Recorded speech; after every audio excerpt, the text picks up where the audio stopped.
Welcome to the Two Button Crew podcast. I'm Scott. Today I'm joined by Glenn. How's it going? It's going well. How are you? Very good. And our extra special guest, Nathaniel from Nathan Blake Games. Thank you for joining us. Howdy ho, everyone. Thanks for having me. You might recognize that jovial voice from our Zelda RPG podcast, but and the Custom Robo episode we did. Of course. Yeah. Yes. Practically an honorary TBC member at this point. Aw. What have you been up to lately on your channel and podcast? Oh, on my channel, I've been making a slight shift. I'm looking into doing some more like light sketches and stuff like that, and I'll still be doing gaming stuff, but maybe easing back on it just a little bit. It's just I when I got into doing YouTube stuff, I always wanted to do sketch stuff, and I just never had the time. And now I'm like, okay, I'm gonna make it a priority and do it. That's awesome. So you could say it's a New Year's resolution. Yeah. Although I actually didn't even think about it being the first of the year when I was like, I'm gonna do this. I was just like, all right, I'm back from like going to people's houses and family over the holidays and stuff. It's time to like buckle down and do it. Just do it. Just do it. Some of our favorite TBC episodes were sketches, so that's a lot of fun. Yes. Well, speaking of New Year's resolutions, this is our 2020 special New Year's resolution episode. We're talking about backlogs today. Backlogs, the dreaded topic that every gamer has. The video games that we've purchased but not played, or maybe started but sat down and pursued something else shiny. But I'm excited for this one because I've got a backlog that's weighing on me, and I just want to talk about this issue with you guys, get it off my chest, and make a game plan for tackling this list of 26 games I have, I think. How are you guys doing with your backlogs overall? Like, what are you looking to get out of this episode? Hopefully a better understanding of how to manage it, and maybe even like what my perspective on what a backlog should look like. Yeah, I think that's probably a decent like scope for trying to figure out for this episode is what should your backlog look like, because it can't just be every game you own that you haven't played yet, because I am drowning in Steam games. I tell you what. I know, yeah. What is that statistic? 1 in 3 Steam games purchased has never been played. Ooh, yikes. Yeah, I'd believe it, because especially if you're, I subscribe to like Humble Monthly, and I get on Humble and get a bundle if there's like one game in the bundle that I'm like interested in, that I'm getting at a better price than I would have if I hadn't done the bundle, And so every time you do that, you end up with like a 1 to 15 ratio of like games that you actually wanted versus games that you think are kind of interesting and might play in the future. Yeah. I actually never hopped aboard the Steam train, but I did get on board with the Epic Game Store, and they've been giving away a lot of free stuff. So now I have that collection kind of growing, but I'm not counting that as a backlog. We should go ahead and define what a backlog is, because maybe the brief definition that I offered was a little too broad as far as if you own a game and haven't played it. So I think what I'm counting is this generation, because I could always go back to previous generations and say like, well, I bought the NES and SNES Classic, so technically I need to play and beat all of those games. But for my intents and purposes, it is games that I've purchased this generation on my current consoles that I haven't beaten. What about you, Nathaniel? I think for me, it would have to be slightly more broad in a way, but also a little more targeted. It would be games that games that I'm specifically interested in. Games from older generations are fine as long as it's like, there's very few Final Fantasies that I've ever gotten into, and I'd love to like go back and play some of those. So those are still technically on my backlog. And then obviously new games that have come out, because, I'm sure we'll get into some of this as we go along, but goodness gracious, it seems like every game that has come out in the past 6 months has been like, this game has gotten the seal of approval from God himself. It's the best game that's ever been made. And you're like, well, I got to try that eventually. If it's sent from heaven, I better go ahead and add that to my cart. Right. Yeah, so for me, I may have the broadest definition. So I think what Nathaniel said about it's games that you're specifically interested in, that's definitely how I view my backlog, because there are games that I've bought and I never beat. I have no intention of beating because they just aren't worth the investment to me.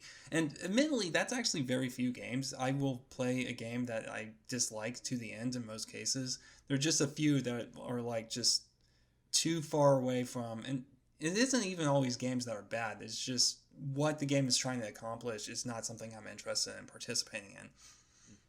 Then why did you buy it? Because I heard good things about it, and I thought, okay, maybe this is, I'll enjoy this because this is a classic. And as I've mentioned before, I do try to be a connoisseur. I do try to, to sound pretentious about it.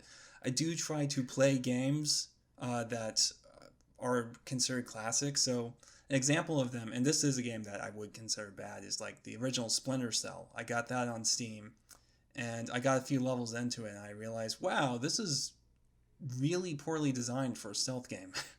So, that's one that I want to go back and finish. That explains why you bought it, and my follow-up question was going to be, why do you keep them? But I guess if it's on Steam, you're kind of stuck. Are there games do you tend to get rid of any games that are physical that you're not digging? Yeah, absolutely. I'll sell games that I don't want. So I've sometimes, you get game. I remember I got an N64 from a friend of my dad's as sort of a thank you gift for helping him move, and I went ahead and sold a lot of it because there were like some wrestling games on there, and it's one of those things where I don't really care about professional wrestling. So I've definitely am willing to let go of games that I have no interest in, that physical releases. Yeah, that's kind of a problem for me. I think I'm going to ask you guys advice specifically later when we get to the section about what's actually on each of our backlogs. If I should sell some things or stick with them. Do you tend to hang on to games, Nathaniel? Yeah, I tend to in general. I feel I kind of probably more of like a collector. I mean, not that I'm like seeking out to like get specific collections of games necessarily, but as far as like once I've gotten a game, even if I didn't really like it that much, I like being able to put it in the lineup in alphabetical order with my other games on my shelf and be like, all right, here we go, here it is. There it is, right there next to the other 3 Harvest Moons. Even if this is the crappiest Harvest Moon game I've ever played, there it is. Yeah.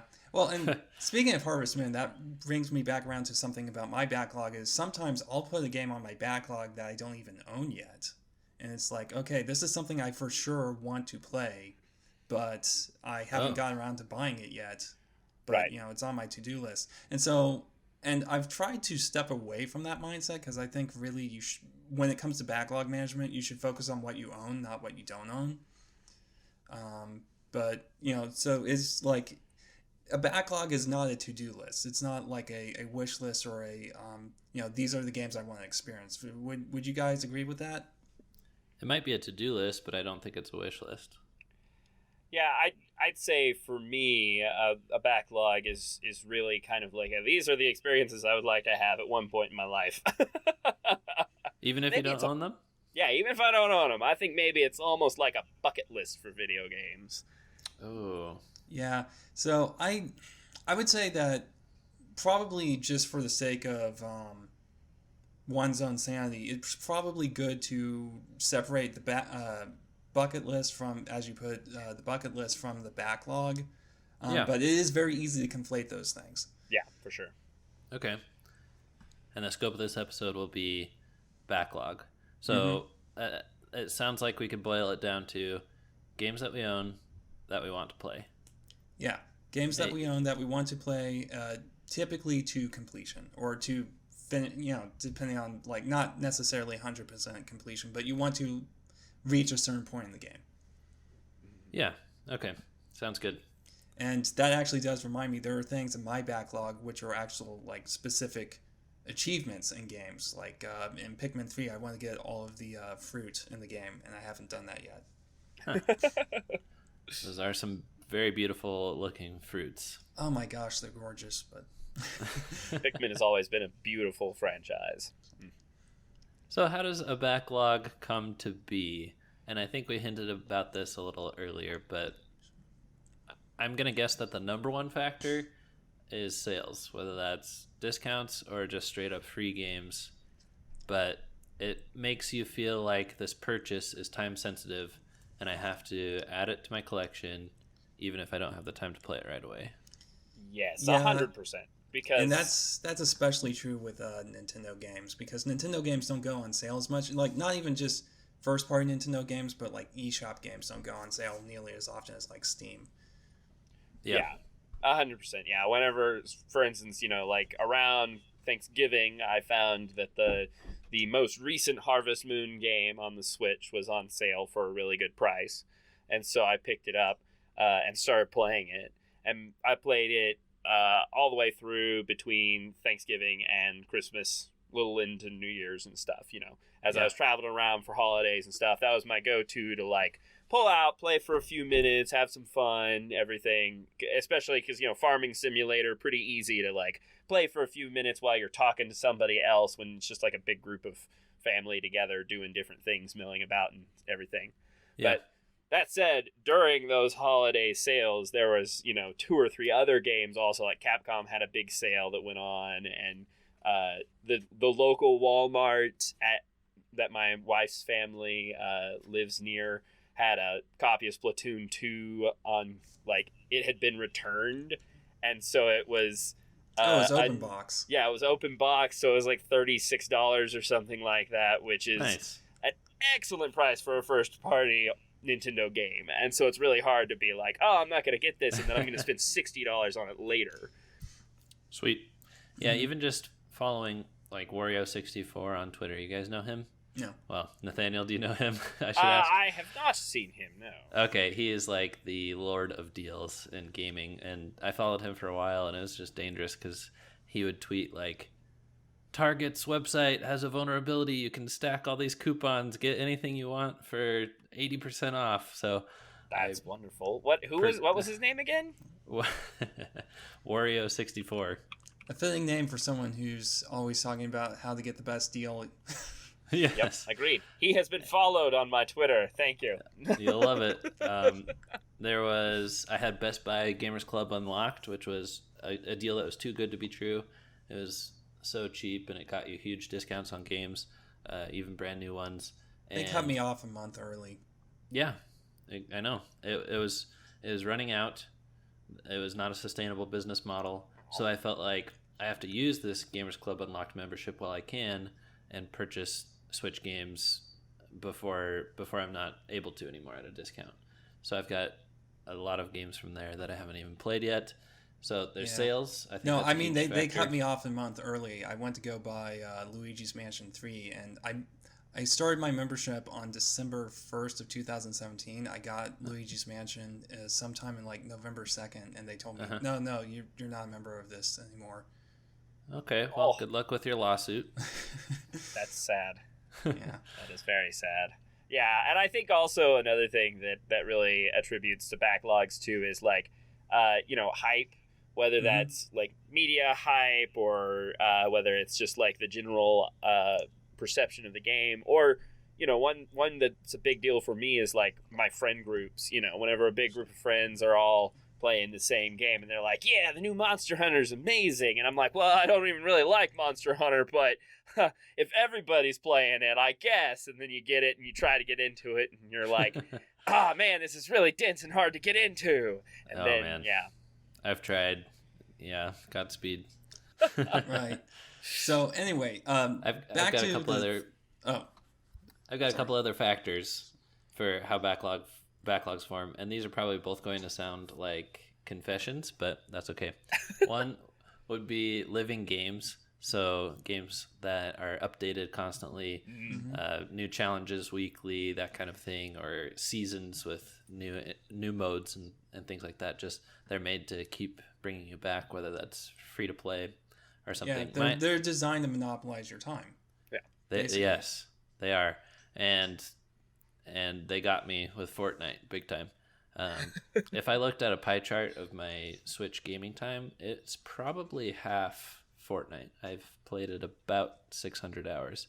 So I think if I did not get into Fortnite, I basically wouldn't have backlog. I think I could have used that 600 hours for all my other games. Yeah, I would say. Oh, sorry, didn't mean to cut you off. I would say more broadly, the issue is that we are all, at least physically and from a sociological perspective, adults. So the thing what you saying about me, Glenn? No. I didn't say anything at all specifically about you. I love plausible deniability.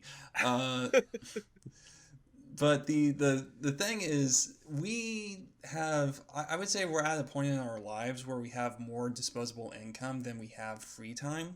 Yeah, good point. That's just part of being an adult.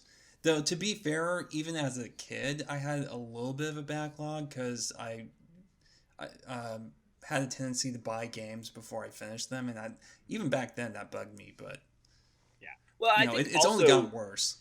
Two more things that I think contribute to a backlog.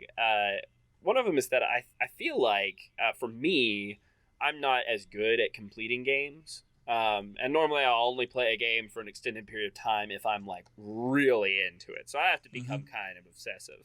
Like, it was a big deal that I actually finished Persona 5 because it took for me, it was 80, 90 hours to get through, and it was really fun. But it was a thing where I would play for 3 months straight, and then I just wouldn't touch it for a month. And then I come back and then I play it again. And for me, normally, if I take that month-long break, when I try to come back in, it's really hard to get back in. Yep. But I enjoy the games. And so it creates this issue where I have a big group of games in my backlog that I have played the first quarter or half of. And now you have that question of, do I play from the beginning and try to go through again and then beat it? Or do I try to pick up where I left off? And I think for me, and that might be more unique to me because I'm less of a completionist than it sounds like Glenn is especially. But for me, that's a huge contribution to backlog, is that idea of the games that I wanted to play, that I wanted to beat, that I'm really enjoying, but something got in the way. I put them down for a little while, and now it's so hard to get back into them. Yeah. Well, and I've certainly done that, and I will admit there are some games that I've walked away from that I feel like I have to restart, Chibi Robo Photo Finder. I got about maybe 5 hours into that, and then I think I put it down because I realized, I probably want to experience this truly for the first time when I'm writing that article series, which I have yet to get around to. And Final Fantasy VII, I got out of Midgar and during a marathon session, and this was shortly after coming off of a pretty long grinding session for Final Fantasy VI. So I was just burnt out on Final Fantasy by that point, and I'm gonna have to restart that one. Yeah. And I think probably the last thing is that it's not entirely our faults. And this ties into what you were saying about us being adults now. When you think about the actual age of the gaming industry as a whole, we're one of the first generations to be kids when they were really getting going, and adults as they've finally taken off. They're a normal part of the mainstream. Everybody plays them all the time, blah, blah, blah. And so when we started, and also it was right before the internet was really a thing too. So when you think about it, I was realizing when you were talking about we have more disposable income than we have time. When I was a kid, I didn't know what new games were coming out, and I didn't know what games were supposed to be the new it thing that was gonna just explode. Yeah. What I knew is I had been to Blockbuster and there was a really cool looking game. Yeah. And I would rent it and I'd play it, and I know that I only had a week to beat that game, and then I was going to have to bring it back. And my family didn't have enough money to go purchase it then afterwards. And so we would occasionally once a month maybe rent a game for a week. And I had 1 week to beat that game. And so it was more likely for me to beat those games. And there were less games because there was only so many companies making games, and there was only so many like people playing games, and so there was less of an audience. But now, like Death Stranding is a good example of a game that came out that like it was so you were either in love with the game or you weren't. I haven't gotten to play it yet. It's on my backlog. But it's a situation of like there's so many people who just absolutely loved it and was like, man, it's so interesting and innovative and different. And then there's so many people like, this game is boring. You just essentially walk around a bunch. Yeah. And so we finally gotten to this point where every game is going to have this huge, massive following, essentially, whether it's a cult following or it hits half of everyone. And so it feels like every game is like this big, massive thing that everybody's talking about and needs to be played. Versus back in the day, you saw a Clay Fighter on the N64 and you're like, oh man, that looks kind of neat. I wonder if that's cool. And that's all you knew about the game. Yeah, that reminds me. I was recently musing about how so many of my game recommendations came from Nintendo Power. And now I'm subscribed to the spiritual successor, NF Magazine. And I don't really use NF for game selection like I use Nintendo Power for. And I realized that was kind of strange. I really read it more for the articles now. Well, NF rates everything pretty high, to be honest. Yeah, they do. I seem to recall like the Wolfenstein Youngblood or whatever. They, how they kind of sometimes put a quote that's in larger print on the page. It was something like, yeah, you should probably pass on this or whatever. And it got like a 7 out of 10. Yeah, we should have grilled Lucas Thomas about that when we had him on the podcast.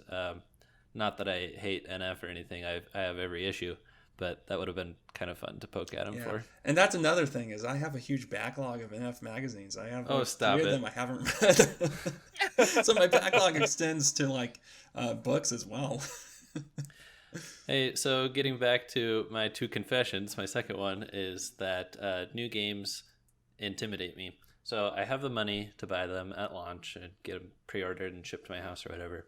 But I don't usually have the time to play much of them. Like, I'm married and everything, so if my wife is going to be doing something for 30 minutes or 45 minutes, I can play a game by myself, but it doesn't feel like enough time, because the decision becomes, am I going to pop this new game in, learn its controls, try to learn everything, what I need to do, and usually games don't have that good of onboarding unless they're a first-party Nintendo game. That helps.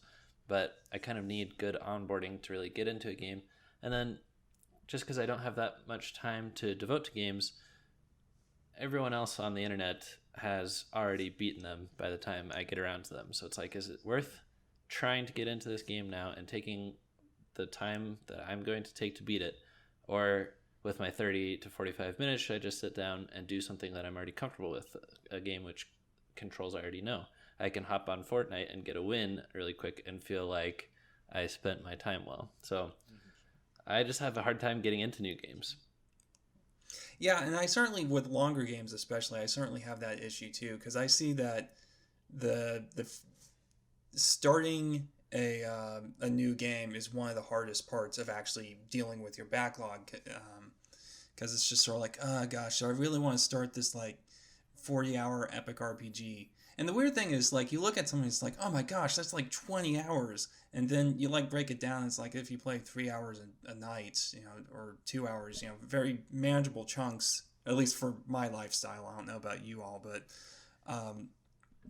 it actually only takes like a week or two to beat a game that's like 20 hours long.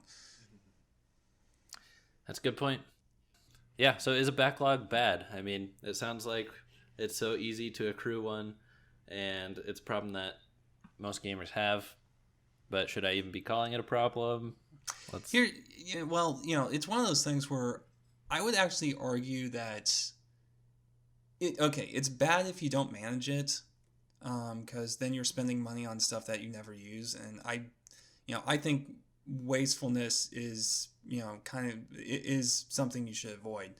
But at the same time, I would argue that a well-managed and well-trimmed, like keeping it small, backlog can actually be a good thing, because at least for me, I tend to have kind of narrow a narrow range of interests and like what Nintendo's releasing. So, Nintendo releases Fire Emblem Three Houses, and I have no interest in that game. Hey, well, Tokyo Mirage Session's coming out for you. Yeah. No, not interested in playing that one either. If I want to play Persona, I'm going to get like a. I found out that Persona 4, R? Persona. Oh, I said R. Yeah, Persona 4 for the you can download that on the PlayStation 3 network for like $10. That's how I'm going to get into the series. But and that's something on my bucket list. But where was I going with this? If you manage it well. Yeah, if you manage it well, then that's what gets you through those dry spots. That's true. They give you a little something to look forward to. I think So it's go ahead. I totally agree with Glenn. I think that like it's a fine line because it's like a messy room. Like if you let it get too bad, then when you look around, you just get overwhelmed and you can't really function. And so in that case, it's bad if you let it get too big, obviously. So if it's not managed well, then you look at your backlogs and you're like, oh man, there's too many of them. Or you forget to put a bunch of your backlogs on there, and so they're the ones you really want to play. And so whenever you come to your backlog, you play something, and then a week later when you're halfway through that game, you're like, oh yeah, I was going to try to play Persona 4, But that said, if you can keep it trimmed down, then, it is really helpful whenever you hit a dry spell or whatever, and you suddenly realize, like for me, I have Fire Emblem Three Houses, haven't got to start it yet. It's part of my backlog. And I like Fire Emblem, and I've been told that it does have sort of like a Persona 5, Persona 4 sort of vibe to it, as far as being like a goofy school simulator sort of thing. And so, like, I'm super pumped that I have that there, so whenever I finish things that I'm already working on, or when I have some free time, I can just be like, all right, cool, I get to play this game that I'm, like, really pumped about playing. And so, just the fact that you have those games on that list can sometimes just be an enjoyable and exciting thing to be able to look at it and be like, oh yeah, I get to play that game eventually and that game eventually, Mm-hmm. So yeah, I have like almost the entire Metal Gear series to look for because I recently got like the Metal Gear Solid collection for PlayStation 3, and it's just like despite the fact that I've only beaten the first Metal Gear so far, I am really, really looking forward to getting experience that series because what little I have experienced, I liked. Heck, I even like the like really janky first game, like the one game in the collection that I've already beaten. I agree with you guys that if it's managed well, backlog can be a good thing. But mine definitely got to the point where it was a beast and it was kind of weighing on me. And I would just rather have no backlog at all. I would rather be at the point where I buy a game because I'm looking for a game to play and I have time to play it. I beat it, and then I can look at buying the next game and kind of do one at a time. I don't know if that is too pie in the sky, but it's better than what I'm doing right now. Well, the flip side of that is something I've seen is for whatever reason I have a real desire to go back and replay some games, and I kind of feel like I can't do that because I have a backlog. So I would say that there is still downsides to having that, but it all depends on like if you're the kind of person that wants to go back and replay certain games. Right. And I got to the point where it was the opposite basically. It was like, what am I doing? I'm spending money on a brand new game that just came out with really no actual intentions to play it. It was like playing games and buying games became two separate hobbies, and I was not happy with that outcome. So I was like, okay, we got to do something about this. And it's got negative side effects too. Like I purchased Jedi Fallen Order for PS4 on release day. I was looking forward to it. I like Star Wars. And I did get it through Gamers Club Unlocked, so it was $48 instead of $60. I played about an hour, and then one of my podcasts that I follow put out a spoiler episode, having already beaten the game. And I'm like, wow, I'm so behind on this game and haven't gotten back into it. I've only played it the one session, and now I've seen it on sale already for $33 a month and a half after it came out. And it's like, if I don't buy these games, it's going to be cheaper when I actually have time to play them. Mm-hmm. Yeah, and I'll admit that's another weird thing about having a backlog, for, at least for me, is that I subscribe to a lot of YouTubers that talk about Nintendo games, and sometimes they'll talk about games that I haven't played yet that have spoilers in them, and it's like, okay, I guess I have to put this video in my YouTube backlog until I can play the game. No. So yeah, I have that with like the Octopath expansion in Splatoon, which I haven't bought yet, so it's not really on my backlog. Though I think it's on the official backlog list that I keep. I don't know. I need to look at that. And Hat in Time, and I have a few videos in my watch later list that I can't watch until I play certain games.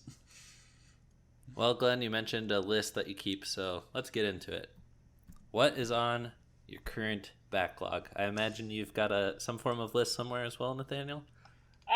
Vaguely, yeah. I've got the ones that I'm really, really interested in, and then there's obviously stuff on my Steam list. Yeah. So where do you Alright. keep this? Well, I guess you can be next. Glenn, what are you using for tracking? So I'm keeping a spreadsheet, and keep in mind that I haven't maintained this as much as I should. So there are games that should be on this list that aren't. But just a quick glance, there's some Steam stuff. So in terms of games on Steam, I'm going to get those out of the way. So there's a game called Glasswing, and the whole reason I bought that one, well, I played the demo and I liked that, but that was a game actually made by an indie group here in Oklahoma. So I got it entirely off that. And just so we get a sense of like where we are as you continue with this list, about how many do we have? Let's see. It looks like I have about maybe 11 or 12 Okay, perfect. on the actual stuff that I haven't played yet, and then I have some goals on for games that I've started but haven't completed. Awesome. Let's see. There's a game called Else Heartbreak, which I've been meaning to start, which is like it's a Steam game that's heavily focused on like computer programming. It has like its own scripting language embedded in it.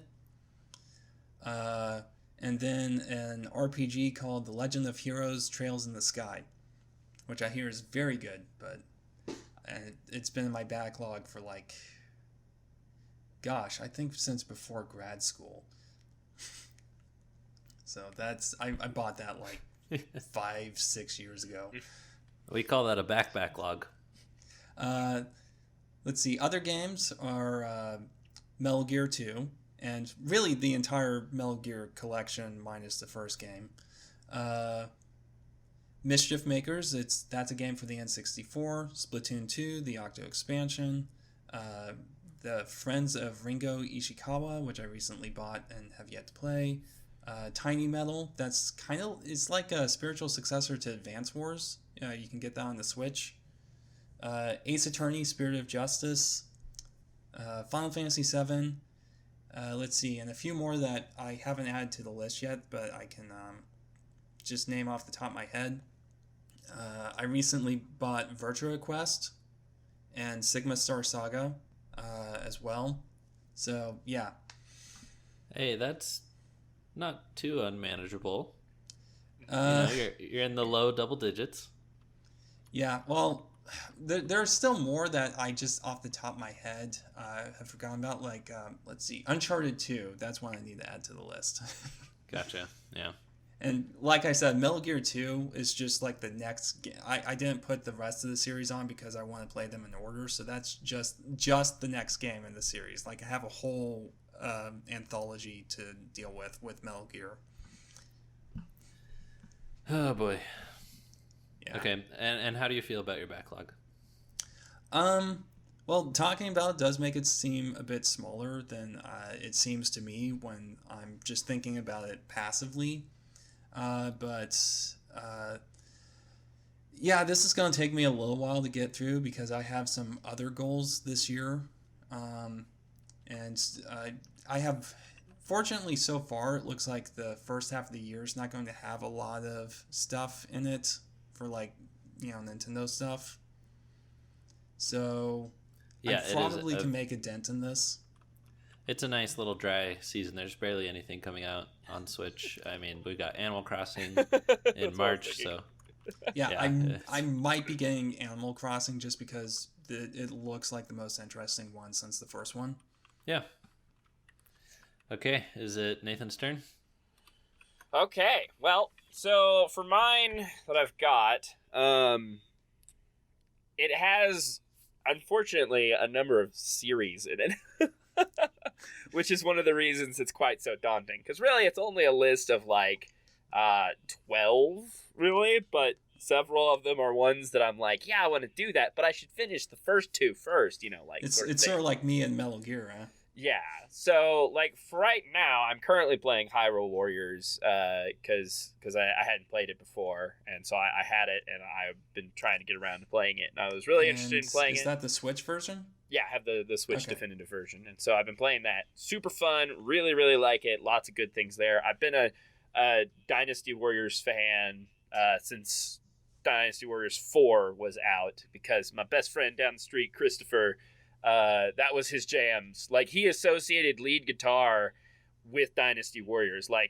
We were listening to a song on the radio and some lead guitar was playing. And he was like, oh, man, this sounds like Dynasty Warriors music. I'm like, that's just lead guitar, man. Because Dynasty Warriors has a lot of lead guitar in it. But anyway, that's say it's super, super fun, super pumped. So that one's actually obviously number 1 on my list. There's actually a number 0 on my list because it's really a game that I've been in the middle of for a long time that I have successfully avoided spoilers about for almost 10 years. What? BioShock Infinite is... I love the BioShock series. I played the first one through 2 or 3 times, and I played the second one through twice. And then I started it on BioShock Infinite, and it was really fun, and I got halfway through it, and then life things happened, and it stopped me from playing for a while. And then when I came back, I was like, I gotta start over, and I started over, and then life things happened again. And so off in the distance somewhere, there's BioShock Infinite that I need to finish, and so I'm thinking I should jump into that as soon as I finish with Hyrule Warriors. BioShock Infinite, that's the one where the girl dies at the end, right? I have no idea. Yeah, I'm pretty sure the girl dies and the guy dies and everybody dies. Probably so. I don't know. I have no idea about BioShock.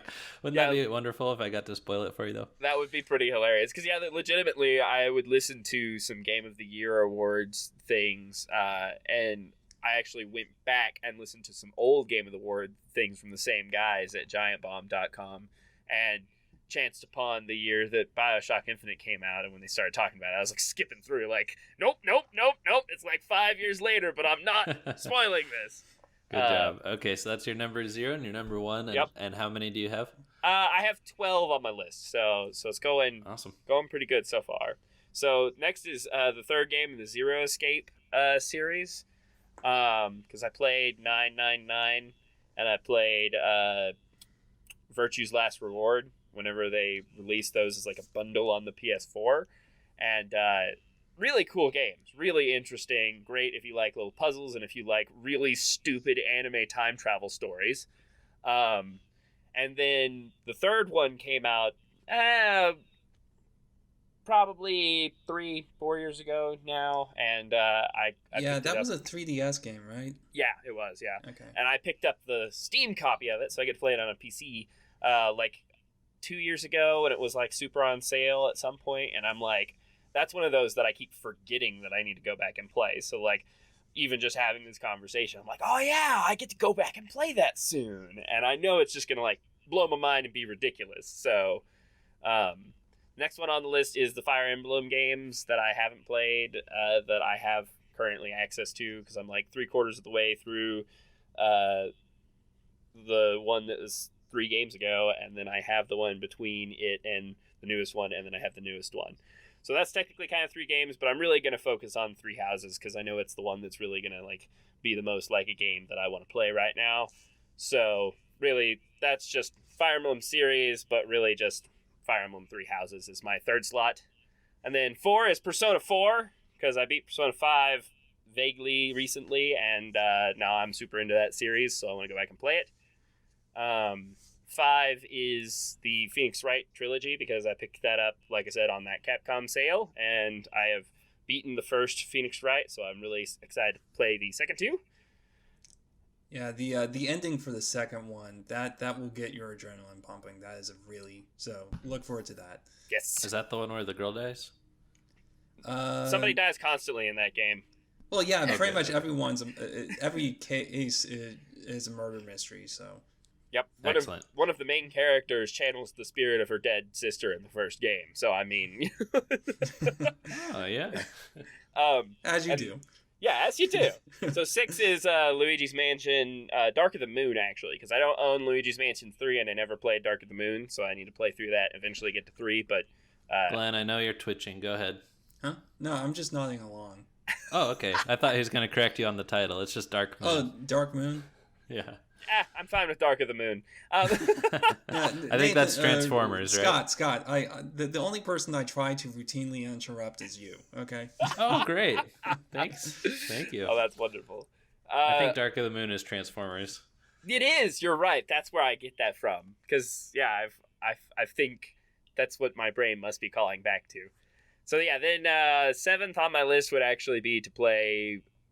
I actually don't care which Final Fantasy it is next because I've made a decent dent in 7 and I've never really played 8 or 9 or 10. So I'd like to play a Final Fantasy game to completion at some point, which I've only done, I think with Final Fantasy Tactics is pretty much the only one that I've ever really beat. So, well, I mean, if you want to beat a Final Fantasy game to completion, and if you don't own it, then it's not on your backlog and you don't have to worry about it. But if you, the Game Boy Advance version of 1, it only takes like 15 hours, and it's a very good, very simple RPG. Like there's just something very cozy about it. Yeah.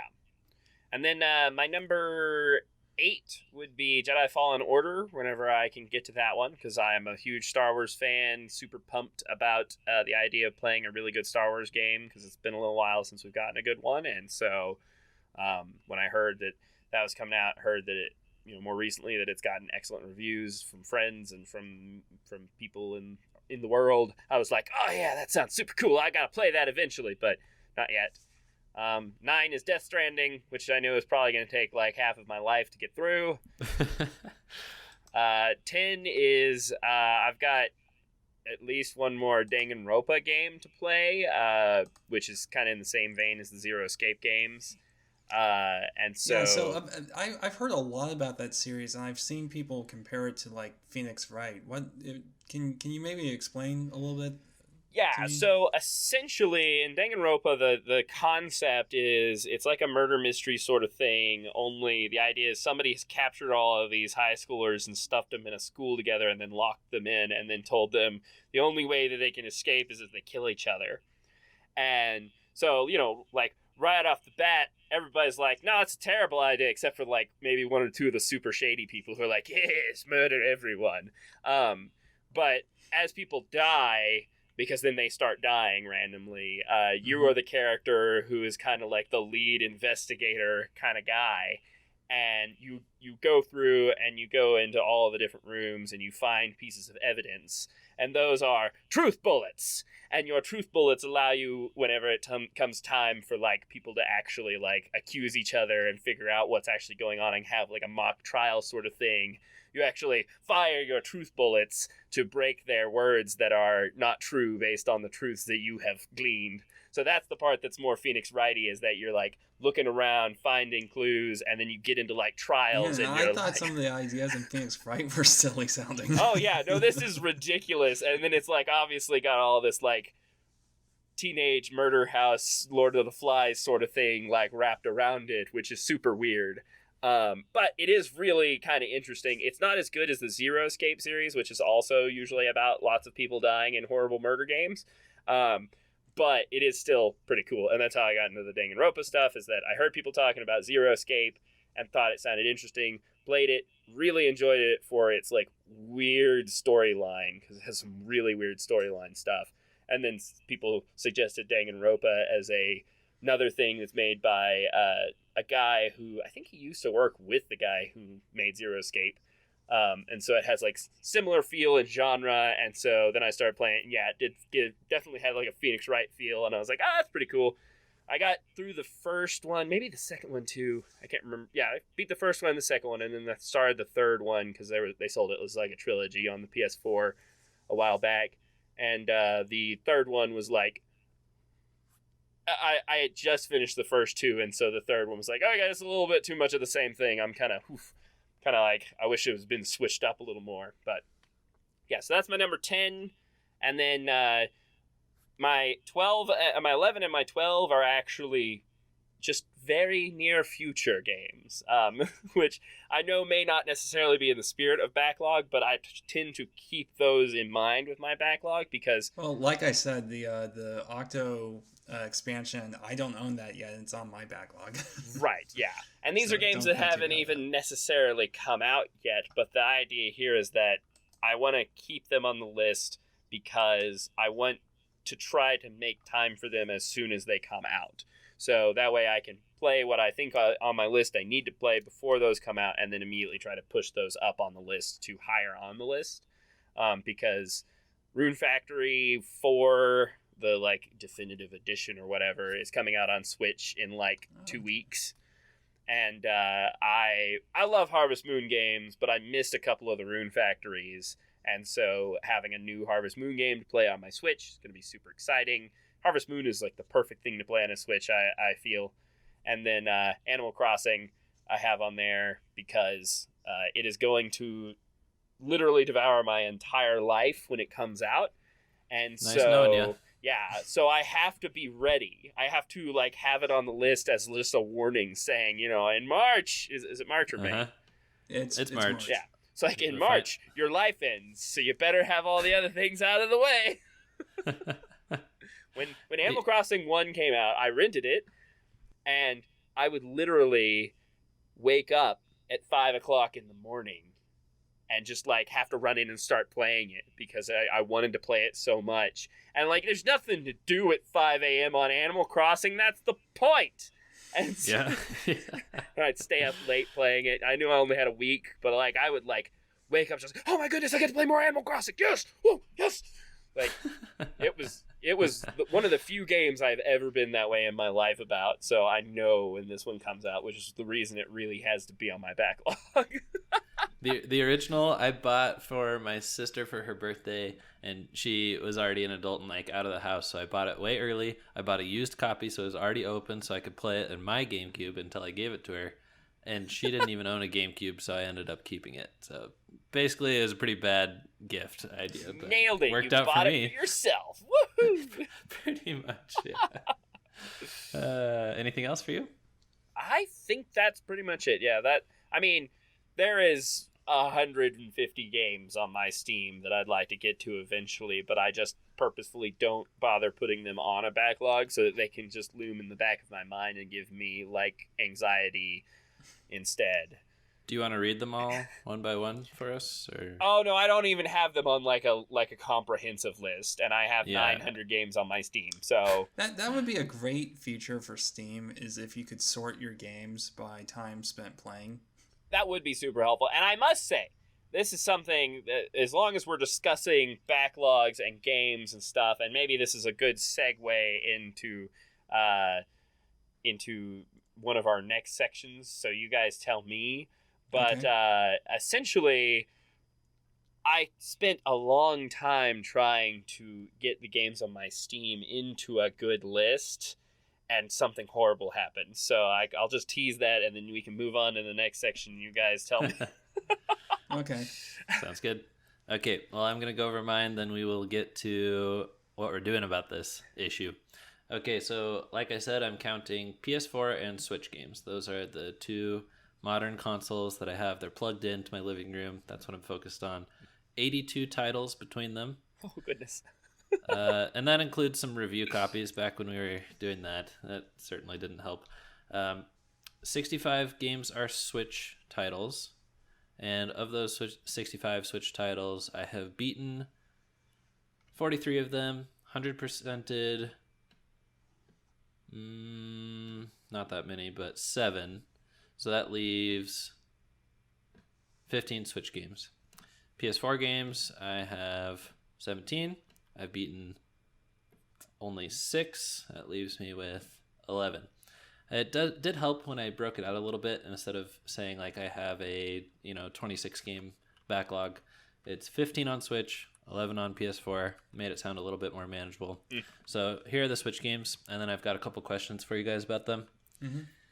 Okay, so there's Pokken Tournament DX, Mighty Switch Force Collection, West of Loathing, Super Mario Party, Starlink Battle for Atlas, Hyrule Warriors Definitive Edition, Pokemon Let's Go Pikachu, Dark Souls Remastered, Skyrim, Okami HD, Stardew Valley, Overwatch, Killer Queen Black, Mega Man X Legacy Collection 2 for a mouthful, and Ring Fit Adventure. That's what I have on Switch that I haven't beaten yet.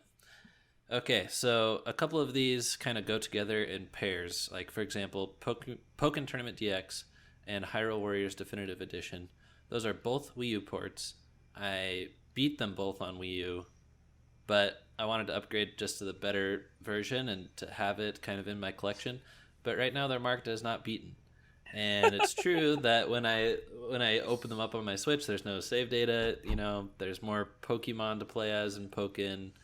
In Hyrule Warriors, I could maybe play like the sprite-based adventure game instead of the classic single-player one and call that a different experience that I could beat. Or should I just mark these off as beaten? What should I do? Personally, I would just I would mark them as low priority. So one of the games that I've been working on that I didn't mention is The Elder Scrolls 4 Oblivion. I recently bought that on Steam, but I've already beaten at least the base game, none of the expansion content. But I've beaten the base game for that, so that's why it's not really on my backlog. That's just something I play when I just don't feel like doing anything else. Yeah. So I would kind of view it that way. You've already beaten it. Now, of course, I'm someone that I'm really stubborn about double dipping on games. So, like, case in point, when I beat Shovel Knight King of Cards, I did that on my Wii U. I hooked the Wii U back up just to do that. Of course you did. But I'm also crazy cheap like that. Yeah, I would say that you can totally count those as beaten. I would look at it more as, if you had beaten Skyrim before they released the Skyrim HD upres version, you wouldn't have considered that you hadn't beaten Skyrim when they released an upres version of it. Yeah, that's true. So. And, even expansion stuff, if you had beaten, like Lam was saying, if you had beaten a game and then they released some expansion stuff, you could maybe put some of the expanded stuff that you haven't beaten on your backlog if you really wanted to. But especially if you don't see it as a priority, I would just say that you beat the game, and if anyone asks, then you beat it. And, if they're like, hey, did you do all of the extra stuff? You're like, yeah, I guess so. Get off my back. Yeah. It's like, I was talking... I got all the moons in Super Mario Odyssey and all the purple coins and stuff, but I didn't bother buying all the costumes that they added later on, and I'm... Sure, yeah. Right, yeah. I'm perfectly content with that. Yeah, and that's the thing is that, I was talking to my wife, Emily, and because she's not played very much video games, but she got into Pokemon whenever Sword and Shield came out, and so she's played, the majority of it, and she's filled out her Pokedex with everything except for the Sword exclusive ones. And then she was like, man, but I missed some of the little side quest things and people standing on corners that had things that they wanted you to do for them and stuff. And I was like, there is not a soul in the world that whenever you say I beat Pokemon is going to assume that you mean that you found every person in every nook and cranny and touched all the rocks. Sure. Yeah. Okay. Well, I wanted to talk about RPGs next. I hate RPGs. I have a low attention span. I don't like the typical time investment of 40 plus hours that they involve. I don't like grinding. I don't like not being able to advance because of a statistic versus my reflexes or muscle memory. Don't like stories in video games. Don't like not knowing where to go next. Don't like knowing if my party is optimized or not. So you're talking more JRPGs than Western RPGs, but Western RPGs definitely do some of those things too. But yeah. So right now I'm looking at Skyrim and Dark Souls Remastered, which I bought because of the hype, because people say they're two of the best games ever made. but should I just sell them? They're cartridges, and I could rinse my hands of them.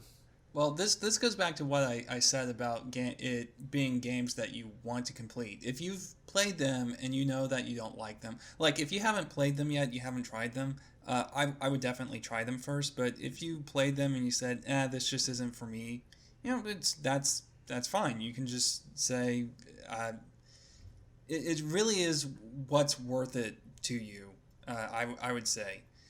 Okay. And Right. I admit I tend to be kind of stubborn. It's like, no, I spent money on this, but if you actually have like the physical cartridge and you can just sell it, then yeah, I don't see any shame in that. It should be a list of games that you want to finish. For yeah. sure. Okay. So try it. If I don't like them, sell them. Yeah, and if you're asking specifically for like, are these good games that we think you should play, then on that front, like, it actually does sound like Dark Souls doesn't actually fit into the reason you don't like RPGs. It's all about your skill and your reflexes and stuff. And actually, there's almost no story unless you are Okay. really paying attention to detail and stuff. Well, So yeah, but the thing is, it's not very user friendly in terms of like, oh, this is what this stat does. So yeah, there's definitely you may some be of that. frustrated by the fact you're probably going to want to like read a wiki and kind of get Yep, an idea I'll of do where that. to put your stats in. Skyrim, on the other hand, it has a lot of story stuff, but it's like, especially compared to something like Oblivion, because I've kind of been comparing the two because I played a lot of Skyrim, then I played Oblivion, I hated it, I rushed to the ending, and now I'm going back and I'm replaying it with a more open mindset, and I'm actually liking it a lot. But the thing is, Skyrim is, compared to Oblivion and even Morrowind, which I haven't played yet, is kind of murder hobo simulator. So it's very light on, like, you don't have a strength stat or a speed stat or any of that stuff. You just have your skills that you have to worry about, and it's very much just kill something, grab the valuables off its body, go sell it, rinse and repeat. Uh-huh. So it may be a little bit more friendly to your kind of just roam around action mindset. Okay. I'll give it a shot. And then the last one was like West of Loathing, which was a review copy that Simeon and I played quite a bit on stream. Didn't love. It would just be kind of a chore for me to finish. But I also want to leave it on the list because it's like a list of things that I own and can play if I want to. So maybe I'll just mark it as like I'm done with it. I haven't beaten it, but I don't want to play it anymore either. Yeah, and that may be a good, for you personally, that may be a good way of doing it, is you have played, not play, beaten, not beaten, and uninterested in, or something like that. Yeah. Yeah, for sure. I feel like for me, I don't even place a game on my backlog, which is why one of the reasons why I don't have every game I own on my Switch or something like that on there. I don't even place it on my list if it's not something I'm actually interested in, because if I played it at all and then said, I don't think this one's for me, then I'm just going to move on from it, And Sure. so I'm not going to say I completed it, but I can definitely remove it from the list and say, I'm done with this one. I got as much fun out of it as I could. The way I try to look at it is video games are an art form that is designed around the idea of having an enjoyable experience. And so if you're not enjoying the experience, then you're not enjoying the art form the way the creator intended. The creator did not want you to play the game because you felt like it was a chore that you had to finish. And so you should totally move past something if you are no longer enjoying it. That's really good. That is helpful. It was probably not smart of me to have my so-called backlog list the same thing as the every game that I own list, and feeling like I need to beat it no matter how I came into possession of it, whether it was a review copy or what, and regardless of my enjoyment. So I'm going to work on this list a bit. I mean, if I had every game that I owned and hadn't beaten on my backlog, I'd have like Fallout 1, Thief, The Dark Project, Splinter Cell, as I mentioned. There are a lot of games that I played and I just went, I'm not interested in finishing this. I played like 10 hours. I got the gist of what it was about. If I really want to know what the ending is, I can just look it up online. Okay, and I don't have any questions about the PS4 ones, but if you're curious, they are Star Wars Jedi Fallen Order, Inside, Star Wars Battlefront 2, Keep Talking and Nobody Explodes, Bastion, To the Top, Batman Arkham Asylum and Arkham City, Star Wars Battlefront 1. Sorry, some of these are not in a good order. Marvel Spider-Man, and Wipeout Omega Collection. I actually put them in order of the how long to beat hours. So that's the order that most of my lists here are in, except for there's some where you just kind of have to make up an idea of when you've beaten them or not. Like Overwatch and Killer Queen Black, those are just like online games. Yeah. I'll probably mark Killer Queen Black as beaten after I have my birthday party later this month and a few friends come over and we win some online matches. I'll be like, all right, we did that. So yeah, you do. Yeah. You definitely have some really good games on your PlayStation 1. Both the Spider-Man game and I'm trying to think, there was a couple more of those that I was just like, man, that's a fantastic game. Probably the Arkham ones. Yeah, the Arkham ones. Yep. Fallen Order. Yeah. And the ones some people haven't heard of might be the ones that are VR. So I bought some games specifically because they're good in VR. But okay. So very cool. We've all got our backlogs out there, and maybe we can follow up on this someday and have a good report that we did it. But how are we going to go from here? What's the plan? So, well, I think like with most issues, the first step is getting organized. So we've mentioned that we all have basically a list of games that we want to finish, or at the very least attempt to finish. So the question is, how do you tackle that list, I think, next? So first, make a list. Second, come up with a plan to tackle that list. And one of the things that Scott mentioned there's a website called How Long to Beat that lists user-submitted times for how long it took them to beat a game, and then sort of averages them out. And you can see everything from, like, if you're just sticking to the main story, how long it takes to beat if you're doing the main story and some of the optional side content, and how much it takes to beat if you're like going for a full-on completionist run. And so that's a really good tool to kind of gauge what sort of time investment each one takes. So the question is, do you let that, like, is that your way of determining which games to beat? I did that. I have been doing that. I called it the Dave Ramsey method for clearing out my backlog, and that's just the snowball. Your yes. Game backlog snowball. Yeah. So I started with the shortest ones, and it does help to start marking them off. Yeah, that's really actually a pretty cool idea. That's something I hadn't thought of. I knew about the site where you could check and see how long games were, and that's how that is how I gauge sometimes if I'm willing to like commit to a game right then.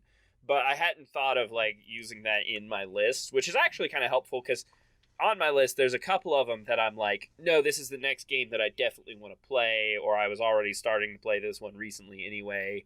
But as you get into the back half of the list, it's kind of, 6 of one, half a dozen of the other of like, well, I want to play all of these at some point, so which one do I play first? So the idea of like at least the back half of your list saying these ones in order of how long they're going to take, and the front half being like, these are the games that I really am excited to play right now. I think for me, that's going to be the best way to handle it. Yeah, so the Dave Ramsey method, if for those of you who haven't heard of it, is a way of paying off debt, where you start by putting all of your extra funds towards the smallest debt first. And the way it works is that when you pay off the smallest debt, then you take the minimum payment and all the money you were putting towards that and put it to the next smallest one. And then it just snowballs because now you have more and more money to pay off more and more debt. And I think that makes sense for debt because debts do have minimum payments, but the games in my backlog do not have minimum payments. I don't have to spend like 10 minutes a month with each game or whatever. Yeah, you're right. It breaks down, but you do get some momentum, maybe some emotional or motivational momentum by saying, I've beaten 3 games in the last month. So this month, maybe I can take on this one that's a little bit longer. Checking things off the list, release all those endorphins, man. You're all pumped. You're like, yeah, dopamine, actually. Endorphins are painkillers. Whatever. Same difference. Hey, I thought you only corrected me, Glenn. Maybe... Well, I never said that I wouldn't correct him. I said, and I have interrupted him during this podcast. I apologize for that. But you're good. The thing about me is, and I understand, I'm a bit of an odd fellow, so my brain just works differently. But because I made the mistake of putting this is the total amount of time, because I thought it would be like really cool to be able to see the total amount of time and like watch it dwindle and shrink as I went forward. Unfortunately, if you start with the shortest games in your list, it's like, I beat 3 games. I took off 12 hours off of my 200-plus hour list. Yeah. So for me, I actually found that kind of demotivating because instead of looking at the games I beat on the list, I was looking at the total time that, estimated time that would take. Perhaps the way to do it, if you're going to do it that way, then, is to only put them in order of the time that they're going to take, but not have a total calculated time for all games together. Because then as you take them off the list, you're still getting that, I managed to complete a game, take it off the list sort of thing, but you're not paying attention to, that was only 14 hours off of my total 364 hours. Because, then it doesn't matter which game you play. As long as you're devoting the same amount of time to playing games, you're going to get through that at the same rate. Yeah. Yeah, and the other thing is because I sometimes will put a game on the list, but I don't want to put a sequel on the list.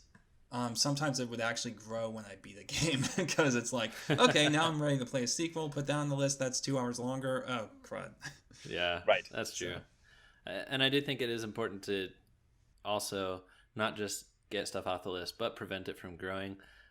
Unfortunately, I've pre-ordered a handful of games in 2020 because I'm basically grandfathered into that Gamers Club Unlocked 20% off price. So I've got Animal Crossing on the way, the Avengers game for PS4. I don't even know if I'm going to like that. Might cancel it. I got Iron Man VR. So there's just a few things that and Breath of the Wild 2 I think was up for pre-order. No, Wow, really? It wasn't, but Metroid Prime 4 was. Ooh. So anyway, but beyond those that I've pre-ordered for a discount, I'm not going to buy new games. I'm going to play my backlog. I think that's a good way to go. I think it's hard for me to necessarily be like, I'm not going to buy another game ever again until I beat these. But I think especially if you want to be able to just cut loose, not have to worry about the stress of it, and you're just like, okay, I'm just going to do this thing, then it might be the best way of doing it. Unless you wanted to go the opposite extreme and just delete your list and just start playing only new games. Yeah, so the thing is, I tried for a long time to do I'm not buying any more games until I get my backlog down to a manageable level. And the thing is, that turns your backlog into work because there was all this exciting stuff. So I found that didn't really work for me. It just made me kind of stressed and miserable. So I would say probably the most important thing is if there's a game that you're really excited about that's coming out that's new, don't put off buying it. If you know you're going to play it immediately as soon as you get it and go through to the end, like I did with Luigi's Mansion or the Legend of Zelda Link's Awakening for the Switch, just go ahead and buy it, play it, and enjoy it because you're probably going to see that one through to completion or at the very least to a point where you feel comfortable stopping. What I would say the most useful thing for me in not buying games, because there's a lot of times where a game goes on sale and I'm really tempted, is learn to let go. Just ask yourself, do I have time for this? If it's not something you're going to play immediately, you're just getting it so that you can have it in your backlog, don't buy that. And unless, of course, it's a rare game and you found it for a good price at a used game store or something weird like that, like I did with Virtua Quest, because I've been looking for that for over a year. I said rationalizing my poor life decisions. And also understand that you can't play every game that you want. This is something that I've really been working on myself here of late, but there's a lot of games where it goes on sale. I've enter my credit card information into Steam or whatever, and I ask myself, do I really have time for this? Because I know I'm not going to play it right away. There's another game right around the corner that I'm more interested in. And so I say, I don't really want this, and this is something that I'm kind of interested in. I'm not like super excited about it because I didn't buy it when it first came out or the first sale or whatever. So I'm just gonna say I'm not gonna play it. I take it off my wish list. I just realize that I'm not gonna play it. So if you're not super interested in the game, ask yourself if you really, really have to play it. I know I did that with Bravely Default. I played the demo. I really liked it, but eventually I realized I wasn't going to get around to playing it. Glenn, are you seriously telling us that the way we should handle this situation is to act like reasonable adults? Oh, come on. We're playing video games. Yeah, that can't be right. Yeah. No, I totally agree with you. Yeah, the solution essentially has to be like taking a step back, looking at what you can seriously do. And I mean, obviously finances and stuff is a very important part of it too. Is this something, the question I usually ask whenever something goes on sale is, am I definitely going to play this in the future?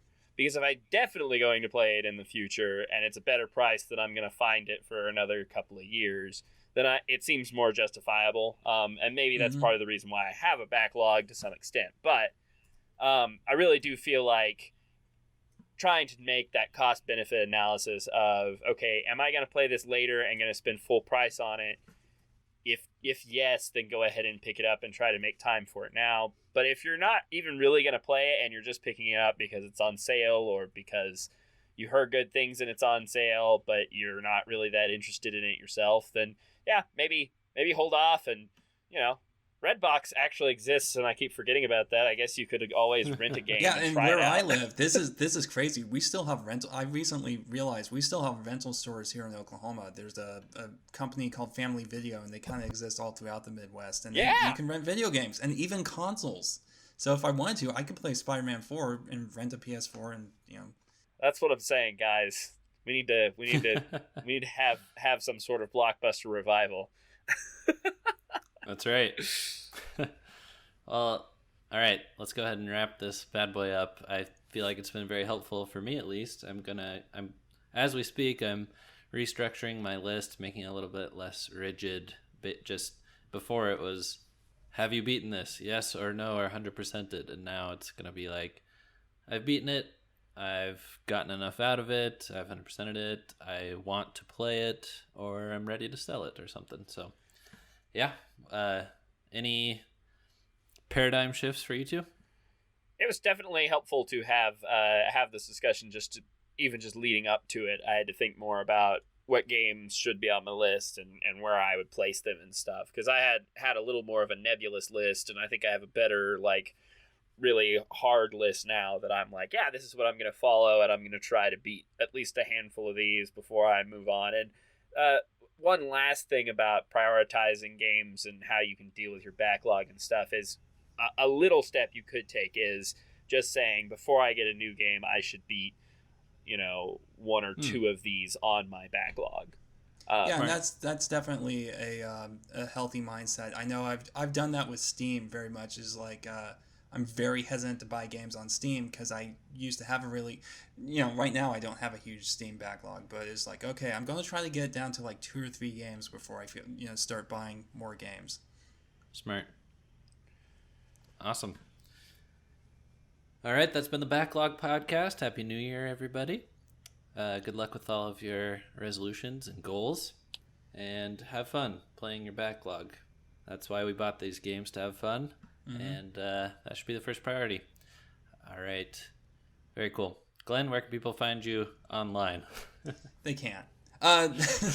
You can find me on twobuddingcrew.com. I haven't been keeping up on the blog as much as I would like to, but I'm hoping to do a little bit more stuff this year.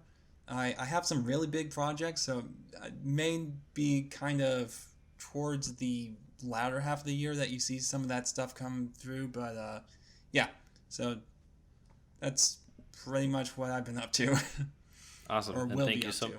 thank you so much for all your contributions to Wet and Crew and just making it a great website to go to and a great podcast to listen to. All right, Mr. Nathan Blake, where can people find you online? You can find me on my YouTube channel, which is Nathan Blake Games. You can also find me. You'll see that under the icon of a guy with a big red beard, because I had that big red beard before, although I've shaved it off now. Yeah, looking clean. Yeah. What's the first video they should go to when they get to your channel? Something you're proud of recently? Oh boy. I don't know. That's a difficult question. There's a compilation that plays immediately whenever you come onto the channel, so it's a good way to get a good feel. So it's just, some of the highlights over my second year on YouTube, essentially. So it's Perfect. a good place to get started. You can also find me on my Twitter, which is @NathanBlakeGame. There is no S there because it was one character too long. So.